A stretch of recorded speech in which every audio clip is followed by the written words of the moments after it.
श्री गुरु चरण सरोज रज निज मन मुकुर सुधारि। वरणहु रघुबर बिमल जस जो दायक फल चार। बोलिए सियावर रामचंद्र की जय। सिय राम मैं सब जग जानी, करऊं प्रणाम जोर जुग पानी। आइए, हमारे जीवन में जो समस्याएं हैं, जो दुख है, जो समस्या है, जो तनाव है, जो पीड़ा है, जो भय है, जो अभाव है, जो अतृप्ति है, ये कैसे दूर हो और हम पूर्ण, प्रसन्न, आनंदित जीवन कैसे जिएं,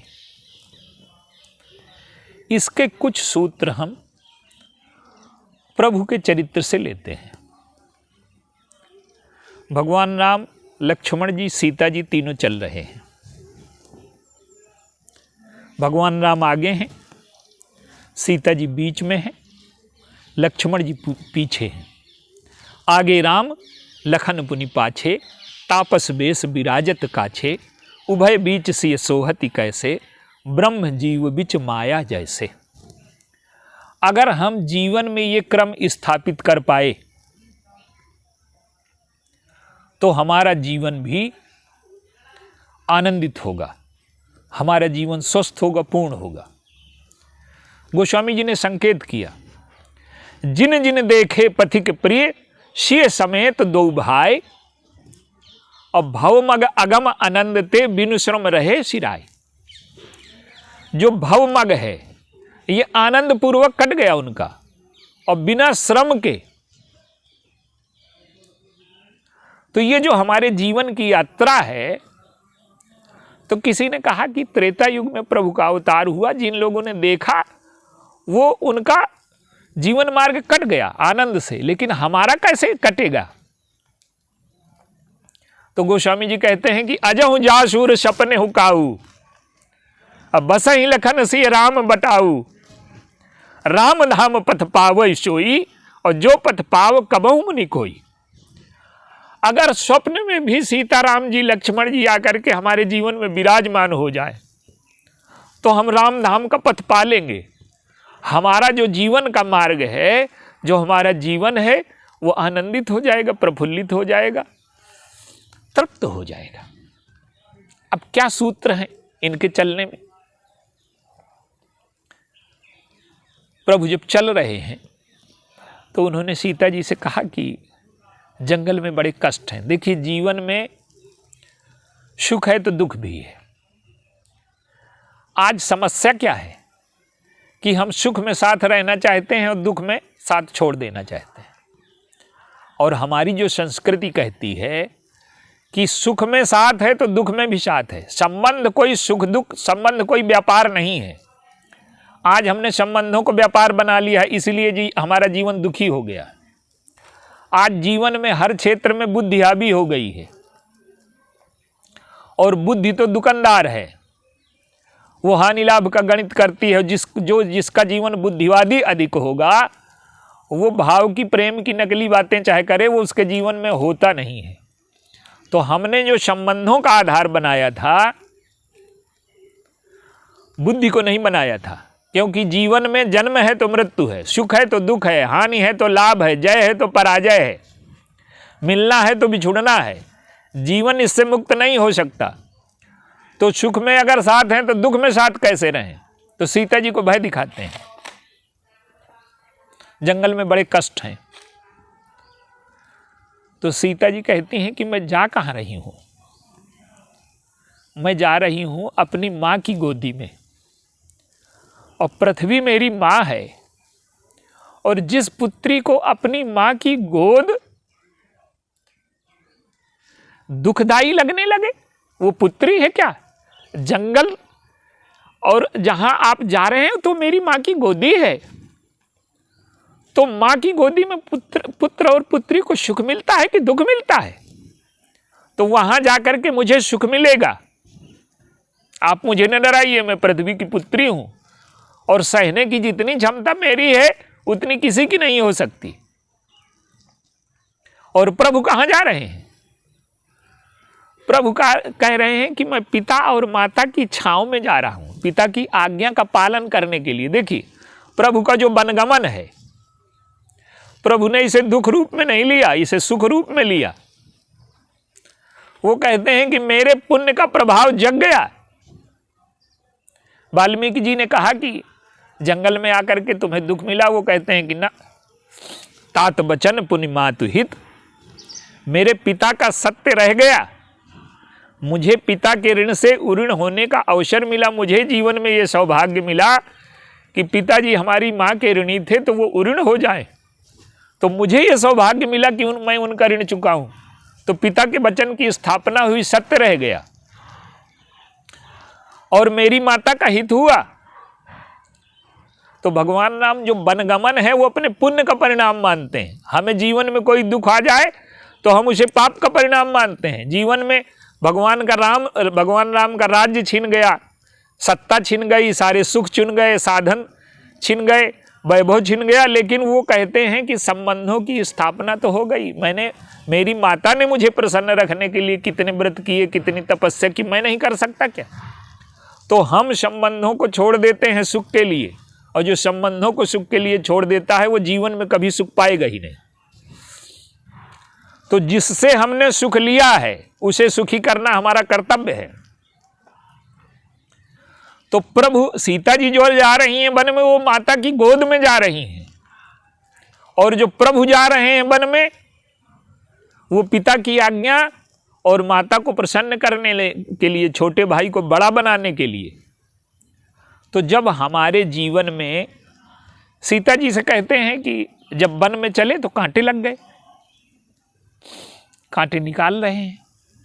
देखिए जीवन में 3 प्रकार की स्थितियां हैं। जीवन में कुछ लोग आगे हैं, कुछ लोग बीच में हैं, कुछ पीछे हैं। तो ये जो आगे पीछे और बीच का जो संघर्ष है ये चलता रहता है। लेकिन भगवान राम ने, लक्ष्मण जी ने, सीता जी ने ये बताया कि जीवन में आगे पीछे होना संघर्ष नहीं, सहयोग का कारण है। भगवान राम आगे हैं तो कांटे ले रहे हैं, नेतृत्व करने वाला कांटे ले, और भगवान राम बैठ गए थोड़ी देर। क्यों बैठ गए? कांटा ले लिया, निकालने लगे कि सीता जी को विश्राम मिल जाए। नाटक कर रहे हैं कांटा निकालने का। तो सीता जी ने कहा कि लाइए मैं निकाल दूं।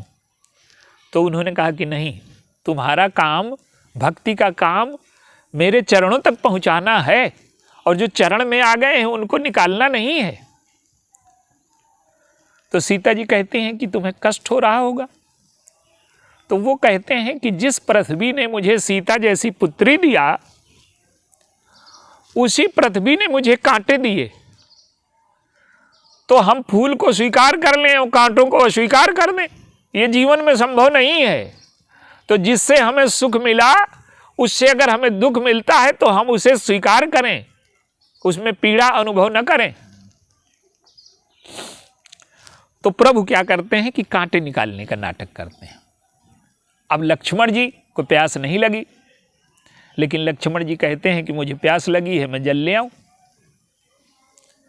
अब दोनों लक्ष्मण जी की प्रतीक्षा में है। लक्ष्मण जी आते हैं तो आप देखिए, आगे चलने वाला कांटे ले, और उनके जो पीछे चल रहे हैं वो मर्यादाओं का पालन करें।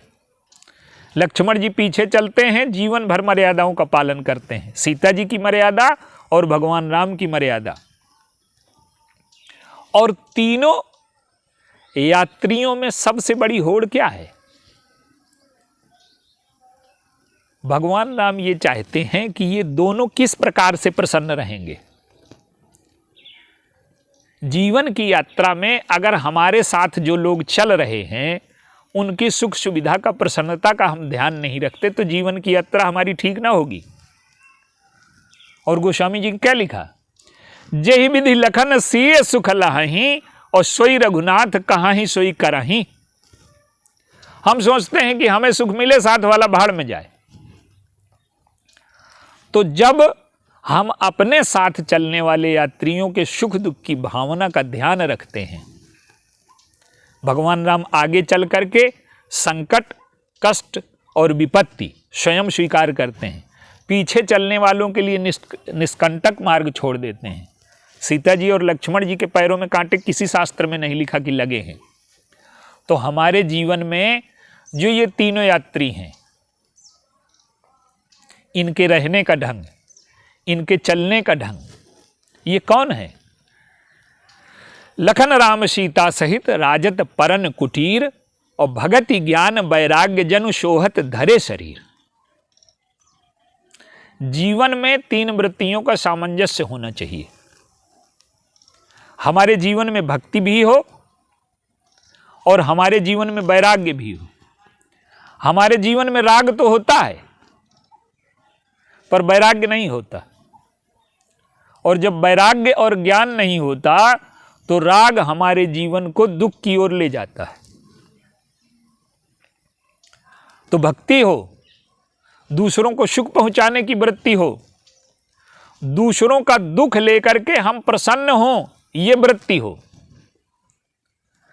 भगवान राम के जो कांटे लगते हैं चरणों में, वो क्या है? वो दूसरों का दुख लेने का आनंद है। तो जब हम दूसरों का दुख लेकर के आनंदित महसूस करें तो जीवन का मार्ग बड़ी सरलता से, बड़ी आसानी से कट जाएगा। आप देखिए सीता जी क्या करती हैं। सीता जी ने एक दिन सीमा रेखा लांघ दी, भगवान राम के पीछे पीछे चलती हैं, लेकिन एक दिन कहा कि प्रभु ये बड़ा सुंदर मृग है, इसकी छाला ले आइए। आज क्या हुआ कि आज पीछे नहीं रही सीता जी, आगे हो गई। सुनहु देव रघुबीर कृपाला, यही मृग कर अति सुंदर छाला। जब हम स्वार्थ में, हमारे जीवन में सीता माता को क्या स्वार्थ आएगा, तो वो प्रभु की अभिन्न रूप हैं, पर नाटक में हमें दिखाया गया क्या कि जब हमें स्वार्थ होता है तो हम ये नहीं सोचते कि सामने वाला मर जाएगा, मरने में उसे कितनी पीड़ा होगी। वो कहते हैं कि छाल ले आइए। छाल का अर्थ है कि ये मर जाएगा। तो किसी की मृत्यु पर अगर हम प्रसन्न हो रहे हैं, ये भक्ति का धर्म है क्या? तो ये दिखाया गया कि आज प्रभु पीछे हो गए, सीता जी आगे हो गई। उनका स्वार्थ आगे हो गया, उनकी प्रसन्नता आगे हो गई, और किसी का दुख नहीं दिखाई देता। और इसका परिणाम क्या हुआ कि प्रभु चले गए, और बाद में लक्ष्मण जी को भी ऐसे शब्द बोलने पड़े उनको। वो तो नाटक का भाग है, पर हमें जीवन में दिखाया जाता है कि अगर हमने बड़ों की मर्यादा का पालन नहीं किया, छोटों की मर्यादा का पालन नहीं किया, तो दुख और विपत्ति और संकट ये हमारे जीवन में आएंगे। आज के जीवन की सबसे बड़ी समस्या क्या है कि आज हमने उच्छृंखलता को स्वतंत्रता मान लिया। हम जो कुछ करने में स्वतंत्र हैं, ये स्वतंत्रता है क्या? ये मूर्खता है, ये उच्छृंखलता है, ये जीवन को नष्ट करने की पद्धति है। हमको अनुशासन में रहना, परतंत्रता स्वीकार किए बिना हम स्वतंत्र हो ही नहीं सकते। एक बालक है, पढ़ने जाता है विद्यालय, उसको विद्यालय का नियम, विद्यालय का समय, अध्यापक का अनुशासन स्वीकार करना पड़ता है। अगर न स्वीकार करे तो उसका जीवन और परतंत्र हो जाएगा। तो हम जब जीवन पथ पर चलें तो अनुशासन, मर्यादा, दूसरों का दुख लेकर के सुखी होने की प्रवृत्ति, ये प्रवृत्तियां अगर हमारे जीवन में आती हैं तो ये जो तीनों पात्र चल रहे हैं, इनको हम अपने जीवन में बसा लें। असल में हुआ क्या है कि हम अपने को बड़ा धार्मिक कहते हैं, पर हम धर्म से बहुत दूर हो गए। गंगा स्नान से पाप चले जाते हैं। लोग कहते हैं पाप चले जाते हैं क्या? आप देखिए गंगा स्नान का अर्थ क्या है। राम कथा मंदाकिनी चित्रकूट चित चारु, और तुलसी सुभग स्नेह बन सिय रघुबीर। हम जाते हैं तो मंदाकिनी का जो सूत्र है, मंदाकिनी का क्या अर्थ है कि अत्रि और अनुसुईया ने इसे प्रकट किया। हमारे जीवन में अनुसुईया वृत्ति प्रतिष्ठित हो, अति वृत्ति प्रतिष्ठित हो, तो हम अपने दर्शन को, अपने धर्म को, अपने आध्यात्म को, अपनी विशेषताओं को, अपनी संस्कृति का, इन सब को भूलते जा रहे हैं। इनका रहस्य हम जानते नहीं। प्रदर्शन से जुड़ गए हैं, आवेश से जुड़ गए हैं। हमारी संस्कृति की जड़ें कटती जा रही हैं, ना हमने इनको जीवन में स्वीकार किया, ना इनकी हमें समझ है। तो गंगा स्नान का हम मन तो वही लेकर के जाते हैं, और एक डिब्बी में गंदा पानी लेकर के जाए और गंगा में डुबो देंगे तो ठीक हो जाएगा क्या? उस डिब्बी को खोलिए, मन की जो गंदगी है उस गंगा में मिला दीजिए, फिर गंगा जल आएगा, पवित्र हो जाएगा। तो हम उसके रहस्य को समझें, उससे मन को बदलें और राम कथा में स्नान करें। तो राम कथा में भाव से और विचार से प्रवेश करें। मन प्रवेश होगा, बुद्धि प्रवेश होगी। फिर बात, हम मंदिर जाते हैं, हम मंदिर में जाकर के प्रणाम अवश्य करते हैं, पर अहंकार को छोड़ नहीं पाते। कुछ छोड़ करके जाते हैं क्या? न वासना, न कामना, न अहंकार, तो मंदिर दर्शन का लाभ नहीं मिलता। इसी प्रकार से भगवान के इस चरित्र का, कि वो बटोही के रूप में, जीवन यात्रा के रूप में हम उनके चरित्र को, उनके आदर्शों को, उनकी भावनाओं को, उनके पवित्र प्रेम को अपने जीवन में स्थापित कर लें। भगवान को हमने यहाँ 4 चीज़ें दी, और उन 4 चीज़ों में भगवान ने वो 4 चीज़ें क्यों ली? इसलिए ली कि हम मनुष्य से हरि हो जाएं, हमारे जीवन से दुख दूर हो जाए। भगवान रोने लगे तो तुलसीदास जी गाने बैठ गए। किसी ने कहा कि कोई रो रहा है तो आप रोएंगे साथ में कि गाएंगे? तो गोस्वामी जी कहते हैं कि नहीं, यह चरित जे गावई हरिपद पावई। क्यों? भगवान का पद खाली हो गया, अब हम वहाँ जाएंगे। तो भगवान की लीला अगर हम अपने जीवन में उतार लें तो हम नर से हरि बन सकते हैं। तो प्रभु आए तो सबसे पहले कौशल्याम्बा ने उन्हें रोना सिखाया, कीजे शिशु लीला। बालक आता है तो रोता है, तो आ करके उन्होंने पहले हमारे आंसू लिए, और जनकपुर में गए तो पसीना लिया। पसीना श्रम का प्रतीक है। और चित्रकूट की दंडक वन की यात्रा में चले तो कांटे लिए, और लंका में गए तो बाण लिए। क्या तात्पर्य है? आंसू दुख का प्रतीक है, पसीना श्रम का प्रतीक है, कांटे विघ्न के प्रतीक हैं, और बाण काल का प्रतीक है। तो हमारे जीवन में यही 4 समस्याएं हैं, और इन 4 समस्याओं को हम भगवान के सामने निवेदित करें, और भगवान के चरित्र को अपने जीवन में समझें, उतारें, भाव से जुड़ जाएं, तो प्रभु कृपा करेंगे। तो हमारे जीवन की ये 4 समस्याएं, दुख, विघ्न, काल और श्रम। सीता जी कहती हैं कि मैं साथ में चलूंगी तो 3 चीजें मुझे ना होंगी, नहीं मग श्रम भ्रम दुख मन मोरे। ना मुझे श्रम होगा, न भ्रम होगा, न दुख होगा। आप आगे चल रहे हैं तो भ्रम नहीं है, ईश्वर आगे हो जाए तो जीवन का भ्रम मिट जाएगा, और ईश्वर करता हो जाए तो हमारा श्रम मिट जाएगा। हम अहंकार में तमाम बोझ लादे हैं, इसलिए हमें तनाव थकाव होता है। तो करने वाला ईश्वर है, तो हम श्रम से मुक्त हो जाएंगे, पसीने से मुक्त हो जाएंगे। तो न श्रम होगा, न भ्रम होगा, न दुख होगा। तो अगर जीवन को हमें श्रम भ्रम दुख से बचाना है, और जीवन की 4 समस्याएं, आंसू, विघ्न, श्रम और बाण से बचना है, तो इन तीनों यात्रियों को अपने हृदय में बसा लें, अपने जीवन में बसा लें, तो हमारा जीवन का पथ, जीवन का मार्ग, हमारा जीवन अत्यंत सुंदर हो जाएगा। बोलिए सिया भगवान।